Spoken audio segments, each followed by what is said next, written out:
Chapter 15. How can we save Louisa? "That old witch! I hate her!" Christy cried. Then she buried her face in her hands and wept. "Why did Louisa have to die?" she sobbed. "Why couldn't she have gotten well?" "If anybody had to die," I said, "it should have been Miss Cooper, not Louisa." It was a terrible thing to say, but it was true. The world was so unfair when it came to dying. The best people, the ones you loved the most, died, and other people, mean and nasty, lived and went right on being mean and nasty all their lives. Louisa and Daddy. Why them and not Miss Cooper? Fighting back tears, I watched a butterfly come to rest on a hollyhock below me. It fanned its wings, and the sun shone right through them, making them glow. Then a breeze swayed the flower, and the butterfly drifted away. "If we could give Anna Maria back to Louisa," I said, "maybe she wouldn't die. Maybe we could change what happened." Christy's face lit up with hope. "Do you mean we could save her life?" "Suppose she's getting weaker because she's so sad about losing her doll. If we made her happy, she'd get stronger, and maybe she'd get well." Christy nodded, but then she frowned again. "We still don't have Anna Maria," she reminded me. "We'll get her somehow," I said, "even if we have to sneak in Miss Cooper's house and steal her." When Brian bellowed for Christy, I scrambled down from the treehouse and slowly climbed the steps to our apartment. Mom was waiting for me on the porch.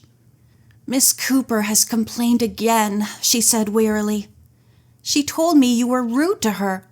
You rang her bell and banged on the door, and then ran into Christy's yard and hid. Is this true, Ashley?" I stared down at my bare feet, too ashamed to look Mom in the eye. Without meaning to, I'd upset her and interrupted her work again. Why was I always making her unhappy? In the growing silence, Mom sighed. "Are you still angry about the doll?" "She doesn't belong to Miss Cooper." I stopped and bit my lip. How could I make Mom understand? Thinking carefully, I asked, "Do you believe in ghosts?" Mom looked puzzled. "What do ghosts have to do with Miss Cooper and the doll?" "Just tell me," I said. "Do you believe in them?" "Sometimes," Mom said, "especially after your father died. There were mornings when I woke up, sure he was sleeping beside me. Times I'd walk into a room positive he'd just left. I'd even smell his pipe smoke, hear his footsteps, catch glimpses of him on crowded streets." Her voice trailed off, and she slid her arm around me, hugging me close. As she held me tightly, I was afraid to look at Mom. I knew how hard she tried to hide her feelings from me, to be brave.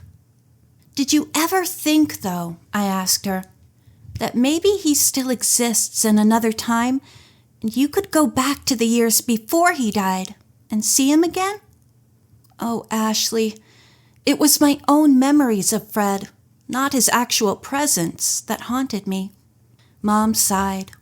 She had said all she was going to say on the subject, and she had heard all she wanted to hear. For a while we sat together, side by side, but a million miles apart.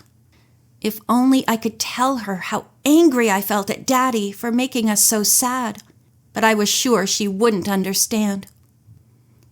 That night, I woke up after midnight. Oscar was prowling back and forth on the windowsill, his tail twitching, and Max was barking. "What's out there?" Miss Cooper cried. "Go get it, Max."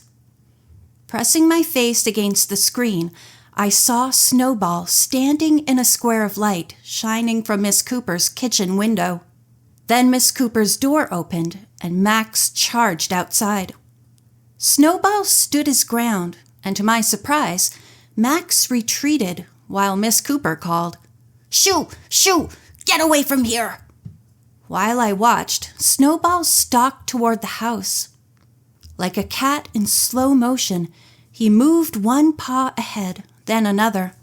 His bushy tail stood straight up, and his fur puffed out, making him look twice his normal size. Even though I knew he meant me no harm, he frightened me.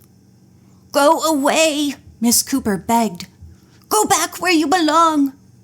Her door slammed, and the kitchen light went out. Although the lawn was swallowed up in shadows, I could see Snowball's white fur glimmering. As my eyes grew accustomed to the darkness, I watched him pace back and forth, gazing up at the house.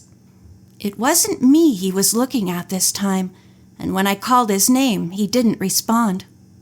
Twitching his tail, Snowball began to meow. Gradually, he worked himself up into full cry and yowled until he woke Mom. Joining me at my window, she asked, "Is that the cat you were talking about? Isn't he beautiful?" "Frankly," Mom said, as Snowball continued yowling, "beautiful isn't the first word that comes to my mind when a cat wakes me up at 1 a.m. Shoving the screen up, Mom stuck her head out. "Shush!" she yelled at Snowball. "Scat!" The cat looked up at Mom and me just as Miss Cooper hurled a bucket of water out the back door. He spun about and hissed, then turned and ran across the lawn. While we watched, he darted under the hedge and disappeared into Louisa's yard. "Old witch," I muttered as Miss Cooper's door slammed. "Oh, Ashley," Mom sighed.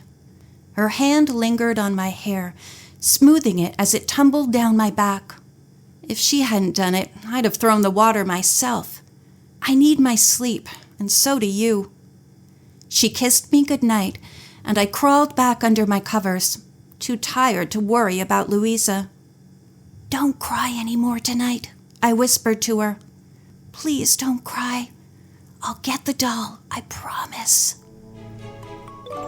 End of chapter 15.